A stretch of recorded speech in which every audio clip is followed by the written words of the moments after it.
அந்த பில்டப்பை குறைச்சதுனாலே ஓகே தான். அதில் நான் பாதி பேசியிருப்பேன்.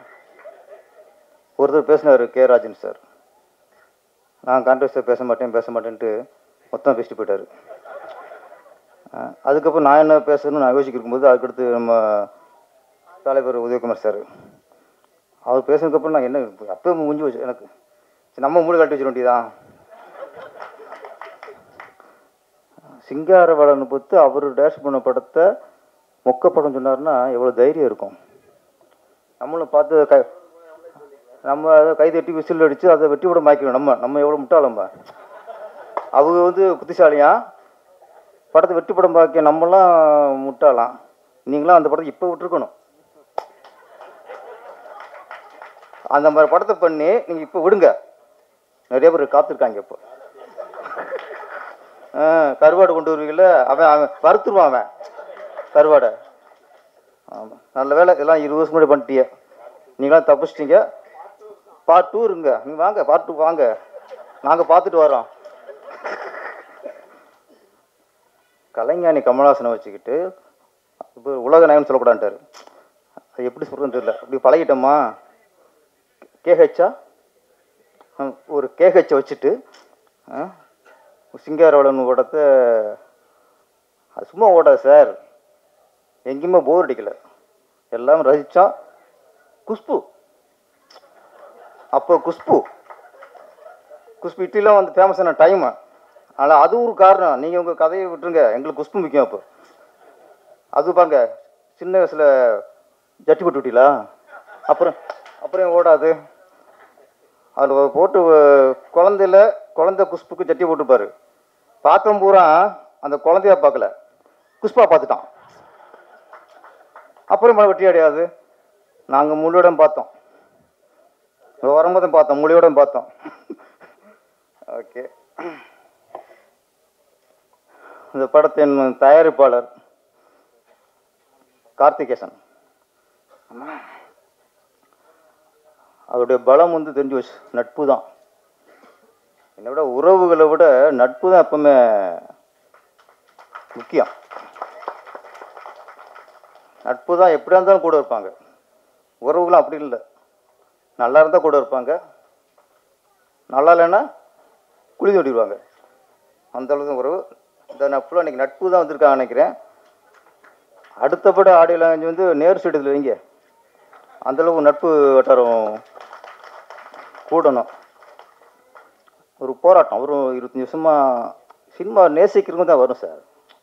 இது வந்து ஒரு வியாபாரமாக பார்த்தாலோ இல்லை ஒரு ஒரு ஒரு மோகமாக பார்த்தாலும் இத்தனை வருஷம் கழிச்சு வந்து ஜெயிக்க முடியாது. அதுக்கு ஒரு சினிமா நேசிக்கணும், லவ் பண்ணணும். அதை இங்கே லவ் பண்ணியிருக்கிய, நீ லவ் பண்ணால கொண்டாந்து சினிமா கொண்டு வந்துடும் எங்களுக்கு. அப்புறம் இந்த கதை, இப்போ ஒரு இயக்குனர் வந்து தன்னோட கதையே இயக்குனார்னா ஒன்றும் பிரச்சனை இருக்காது, அது பெரிய விஷயம் இல்லை. ஏன்னா தன்னோட கதையில் அவங்க ஊறி போய் திரைக்கதை பண்ணி வசனம் எழுதி தாங்கதை இயக்கும்பொழுது எந்த பிரச்சனையும் வராது. இன்னொருத்தர் கதையை இயக்கும்போது தான் அது பெரிய விஷயம். ஏன்னா சின்ன பயம் இருக்கும். அந்த கதாசிரியர் என்ன நினச்சி எந்த உணர்வு பூர்வமாக பண்ணியிருக்காரோ அது நமக்கு எடுத்துடக்கூடாது. அது ரொம்ப ஒரு கவனம் இருக்கும், பயம் இருக்கும். இப்போ இது வரைக்கும் நான் என் படம் எல்லாமே நான் தான் கதை. அதனால் அதில் ஒரு சுதந்திரம் இருக்கும். இன்னொருத்தர் கதையை பண்ணுறேன்னா எனக்கு இப்போவே கையில் ஆட ஆரம்பிச்சிடும். ஏன்னா அங்கே வந்து அது இன்னொருத்தருடைய சொத்து. அதை நம்ம செதுக்குறங்கிறது கொஞ்சம் ஒரு டேஞ்சரான விஷயம் தான். அப்போ ஒரு கதாசிரியரோட கதையை ஒரு இயக்குனர் எடுக்கிறதுக்கு அப்படின்னா, ஒரு புடிச்சிரு கதையை ஒரு இயக்குனர் எடுக்கிறோன்னு வச்சுங்க, எவ்வளவு தில்லு இருக்கணும், எவ்வளவு தைரியம் இருக்கணும், எவ்வளவு கான்ஃபிடன்ட் இருக்கணும். கான்ஃபிடன்ட் இதுக்கு மூல தேவையில்லை, கான்ஃபிடன்ட் வேணும். மூல தான் அங்கே இருக்க. ஸோ அவர் நினச்சதை இவர் செயல்படுமாக்கணும். அதான் என்ன செய்யணும், ஒரு கதாசிரியர் கதை எடுத்து பண்ணும்போது பிரச்சனை இல்லை. ஏன்னா ப்ரொடியூசரு அவர் தான் பணம் போட்டிருக்காரு. இன்னும் அதை விட பாருங்கள், ப்ரொடியூசர் கதையை கொடுத்துட்டு பணத்தை போட்டு எங்கே இருந்தால் பரவாயில்ல, கோயம்புத்தூர் இருந்தால் பரவாயில்ல, கூடவே இருக்கார். அப்போ ஒரு சீன் எடுக்கும்போதும் பிடிச்சிட்டு பார்த்துருப்பாரு, இந்த ஆள் கரெக்டாக எடுக்கிறோமான்ட்டு. அது உண்மையிலே இது புது அனுபவம் தான் அவருக்கு, நம்ம மணிமூர்த்திக்கு. அதனால் இங்கேயே நீங்கள் பாஸ் ஆகிட்டீங்க. ஏன்னா இருக்கிறதே சந்தோஷமாக உட்காந்து யாருன்னா பிடிச்சது தான். நல்லா சிரித்த முகமாக ஒரு வினிச்சக்கரவர்த்தி மாதிரி. ஆமாம், ரைட்டில் பார்க்கும்போது அப்படியே டக்குனு வினிச்சக்கரவர்த்தி எங்களுக்கு ஞாபகம் வந்துச்சு. ப்ரொடியூசரு, டைரக்டர் எல்லாருமே, ஹீரோ எல்லாருமே, ஹீரோயின் எல்லாருமே ஹாப்பியாக இருக்காங்க. இதுன்னு தெரிஞ்சு வச்சு படம் நல்லா வந்திருக்குன்ட்டு. நீங்கள் தான் ஓகே. அவர் கதை ஒரு திரைக்கதை. ஆமாம், இங்கே ஒரு விஷயம் நல்ல விஷயம் நடந்துச்சு. ப்ரொடியூசர் பேசும்போதும் சரி, இயக்குனர் பேசும்போதும் சரி, கதாநாயகன் பேசும்போதும் சரி, கதாநாயகி அனுசுயா, நான் கரெக்டாக பேர் வச்சுட்டேன், காங்க வச்சுருக்கேன், நீங்கள் தான் மறந்துட்டிய. எஜமான், என்ன எஜமான்? இல்லை நீ கேட்டதுனால இங்கே வச்சுட்டு நம்ம மறந்துடக்கூடாது. அதுக்கப்புறம் நானே மூஞ்சியை பார்த்தேன், நீங்கள் அலாறு சொன்னதுக்கப்புறம் தான் நான் பார்த்தேன். ஏற்கனவே நீங்கள் ரசிச்சிட்டிய, நான் பார்க்கவே இல்லை. என்னடா சின்ன கவுண்டர் பார்த்து ரசிச்சிருக்காரு, அப்போ நல்ல ஹீரோனத்து இருக்கும். ஏன்னா சுகன்யாவிலேயே பம்பரம் விட்டு வருவார். அதனால் அந்த ரசனை அவர் கரெக்டாக இருக்கணும். அப்புறம் நானும் பார்த்தேன், கலையாத்தான் இருக்கீங்க அனுசுயா, அவர் சொன்ன மாதிரி பெரிய ஹீரோயின் ஆயிருவீங்க. ஓகே ஓகே, கண்டென்ட் மாறி போச்சு. இங்கே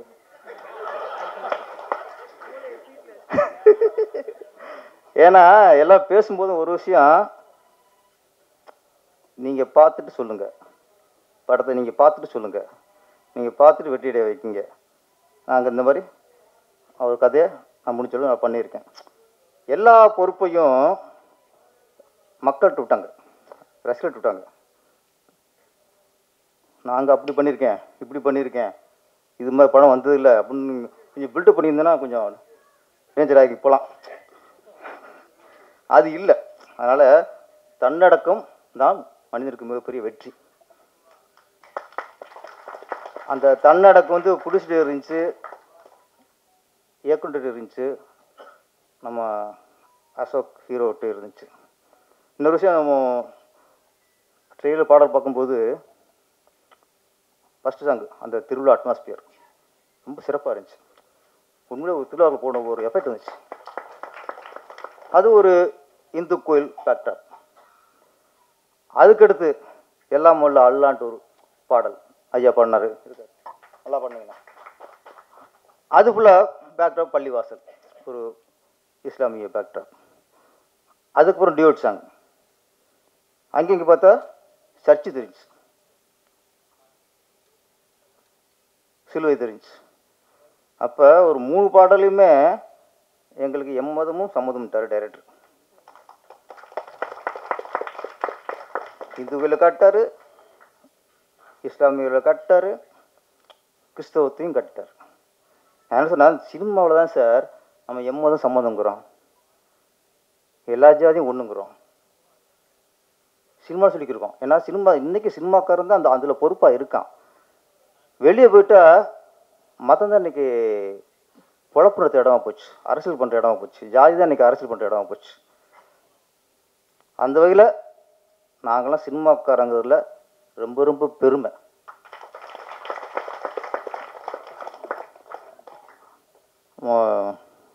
கதாநாயகன் அசோக் குமார், அவரை பற்றி ஒரு புக்கே போடுற அளவுக்கு நம்ம சின்ன கவுண்டர் பேசிட்டாரு. இல்லை அது ஏன்னா அது தன்னம்பிக்கை கொடுக்குறதான்.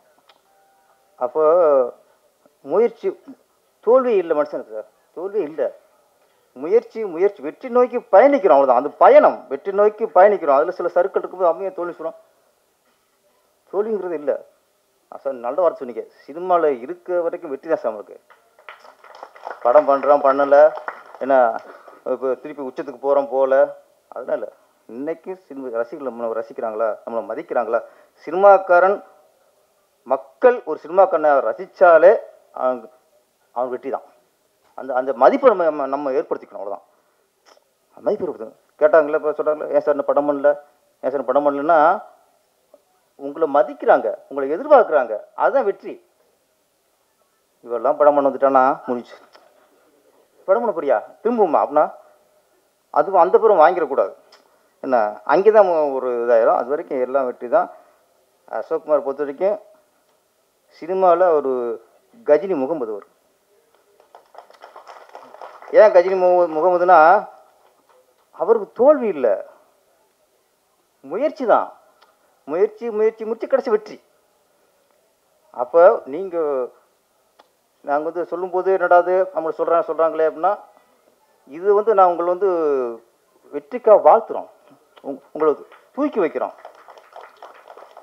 ஏன்னா மனசார பாராட்டுறது. ஏன்னா இது வந்து உங்கள் உழைப்புக்கு கிடைத்த வெற்றி.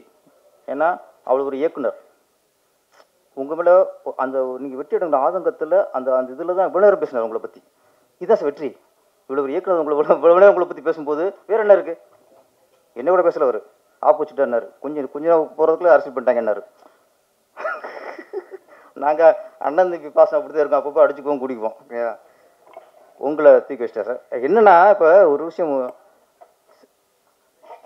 இப்போ அசோக் குமார்னு இல்லை, சில ஹீரோக்களை நாங்கள் நினைப்போம் சார், தொடர்ந்து படம் பண்ணிட்டு சின்ன சின்ன படமாக பண்ணிக்கிட்டு இருப்பாங்க. சார் இந்த பையன் ஜெயிக்கணுமே, இந்த பையன் ஜெயிக்கணுமே அப்படின்ட்டு எங்களுக்குள்ள ஆசை இருக்கும், ஒரு ஆர்வம் இருக்கும்.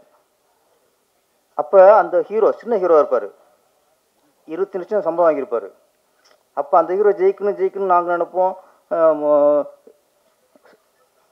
சின்ன கவுண்டர்னே வாங்கி போச்சு. உதயகுமார் சார் நினைப்பார், அரவிந்த்ராஜ் சார் நினைப்பார், நிறைய இயக்குனர் நினைப்போம்.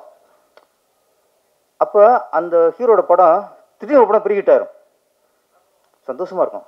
சார் சின்ன ஹீரோ படம் ஜெயிச்சிருச்சியா, என்ன நினைக்கிறோம், ஒரு சின்ன ஹீரோ படம் ஜெயிச்சிருச்சியா அப்படின்ட்டு எல்லாம் சந்தோஷம். இண்டஸ்ட்ரி சந்தோஷப்படும், எல்லா இயக்கம் சந்தோஷப்படுவாங்க, பிடிச்சி சந்தோஷப்படுவாங்க.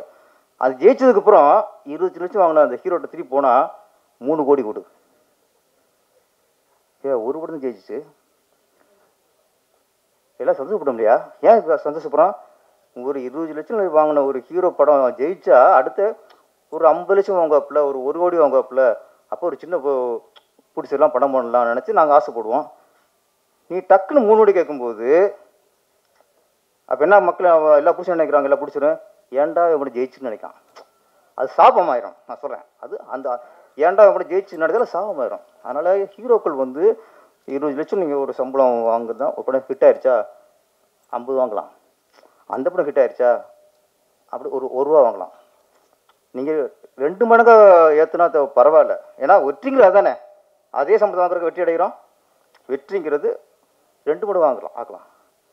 10 மடங்கு ஆக்கும்போது தப்பாக பேசுது. அப்போ அடுத்து ஒரு படம் போச்சுன்னா அத்தனை பிடிச்சி விட்டு ஓடிடுவாங்க உனைய, திருப்பி வீட்டு சும்மா இருக்கணும். ஆனால் நாங்களாம் இண்டஸ்ட்ரி இயக்குனராக இருக்கட்டும், தயாரிப்பாளராக இருக்கட்டும், நாங்களாம் ஆசைப்படுறது சின்ன அசோக் நீங்கள் ஜெயிக்கணும் சத்தியமாக ஆசைப்படுறோம். நாங்கள் சத்தியமாக ஆசைப்படுறோம். இன்றைக்கி என்ன சம்பளம் உங்களுக்கு தெரியாது எனக்கு. ஆனால் ஒரு படம் ஹிட் ஆயிடுச்சுன்னா, இதே படம் பெரிய ஹிட் ஆயிடுச்சுன்னா நீங்கள் சம்பளத்தை படிப்படியாக ஏற்றுங்க. அதே மாதிரி படிப்படியாக இருக்கும்.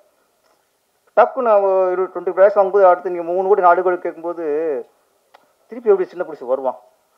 அதுதான். ஆனால் நீங்கள் ஜெயிக்கணும், படிப்படியாக உங்கள் சம்பளம் உயரணும். நீங்களும் 100 கோடி சம்பளம் வாங்குற அளவுக்கு படிப்படியாக உயரணும். மற்றபடி படம் லாரா இன்னொரு டாபிக் வேணாம், என்ன அது வேறு மாதிரி எல்லாம் சொல்லி பேசியாச்சு. ஒன்றே ஒரு சில ரசிகர்களுக்கு சொல்லிக்கிறேன், ஒரு படம் சின்ன படமோ பெரிய படமோ பெரிய ஸ்டார் படமோ ரிலீஸ் ஆகட்டும். இப்போ பெரிய நடிகர்களோட படங்கள் வரும்போது அவங்க ரசிகர் இருப்பாங்க. அவங்க ரசிகர் வந்து ஃபஸ்ட் நாளே ஃபஸ்ட் ஷோவை பார்க்கணும் ஆர்வத்தில் போவாங்க. முதல் நாள் பார்த்தா தான் அவங்களுக்கு அந்த ஒரு பார்த்து திருப்தி இருக்கும். அது ஒரு மோகம் சொல்லலாம், அது ஒரு இது சொல்லலாம். அந்த நடிகரோட ரசிகர்கள் படம் பார்த்து வெளியே வரும்போது அந்த படம் ரொம்ப சுமாராக இருந்தாலும் சரி, சரியில்லைன்னு சரி, வெளியே வரும்போது கேட்டால் என்ன சொல்லுவாங்க, வேறு லெவல், சூப்பர் அப்படின்னு வருவாங்க. ஏன்னா அந்த நடிகரோட ரசிகன் அவன் வெளியே வரும்போது சான்ஸே இல்லை, வேறு லெவல் தான் வருவான். எத்தனை ஒன்று பார்த்துருக்கோம். அப்போ அந்த படம் சரியில்லைனா கூட ஃபஸ்ட் நாள் பார்த்ததுக்காக அவன் கொடுத்த காசை போச்சேன்னு நினைக்க மாட்டாப்புல, வந்துடுவான். அவன் பார்க்கட்டும், பிரச்சனை இல்லை. ஆனால் ஒரு ரசிகர் வந்து உன்னோட அந்த 200 மிகப்பெரிய விஷயம் தெரியுதுல்ல உனக்கு. அந்த நேரம் 3 மணி நேரம் தேட்டரில் உட்கார அந்த காலம் மதிப்புள்ளதாக இருக்குல்ல. ஒரு படம் வெளியே சரியில்லைன்னா வெளியே வந்துட்டு என் பணம் போச்சு, என் டைம் போச்சு, ஐயோ கொண்டு விட்டாங்களே, குடும்பப்படுத்துகிறாங்களே, இப்படியும் போது நான் கேட்குறேன், நீ ஏன் முதல்ல அந்த படத்துக்கு போனேன்? நீ உனக்கு 200 பெருசு, அந்த டைம் பெருசு. படம் சரியில்லைன்னா அப்படியே இது லைஃபே போன மாதிரி உன்னை கொடுமைப்படுத்துற மாதிரி துடிக்கிற. நீங்கள் ஏன் சார் ஃபஸ்ட் நாளில் ஃபஸ்ட்டு ஷோவை நீங்கள் ஏன் போகிற? உன் படம் பெருசு, நான் என்ன பண்ணணும்? அந்த படம் நல்லா இருக்கா நல்லா இல்லையான்னு விசாரிச்சுட்டு போகணும்ல, விசாரிச்சு போகணும்ல. ஓன் தப்பு.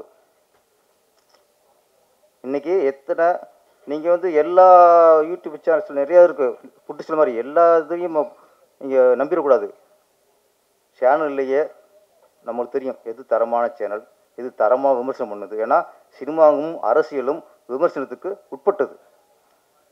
நாங்கள் என்ன ஒன்று சினிமாவில் விமர்சனம் போது உங்களை தூக்கி கைது பண்ணி உள்ள வைக்க முடியாது, அரசியல் பண்ணி விடுவாங்க, நாங்கள் பண்ண முடியாது. அதனால் இது நீங்கள் வந்து படம் பார்க்கும்போது தெரிஞ்சுட்டு போங்க தயவுசெய்து. இல்லை ஃபஸ்ட் நாள் பார்க்கணும்னா சும்மா வந்து படம் சரியில்லை சரின்ட்டு ஒரு 4 சொல்லிட்டு வந்துடுங்க.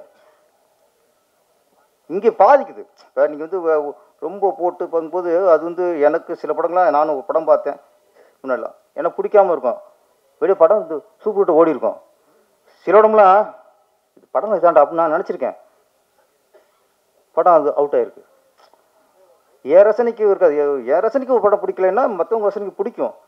நம்ம வந்து நீதிபதி இல்லை. தயவுசெய்து இந்த மாதிரி பணம் போச்சு டைம் போச்சு இப்படி பதறவங்க தயவுசெய்து இப்போ ஃபஸ்ட் நாள் போகாதீங்க. படத்தை நல்லா தெரிஞ்சுக்கிட்டு நல்லா இருக்க நல்லா தெரிஞ்சுக்கிட்டு போங்க.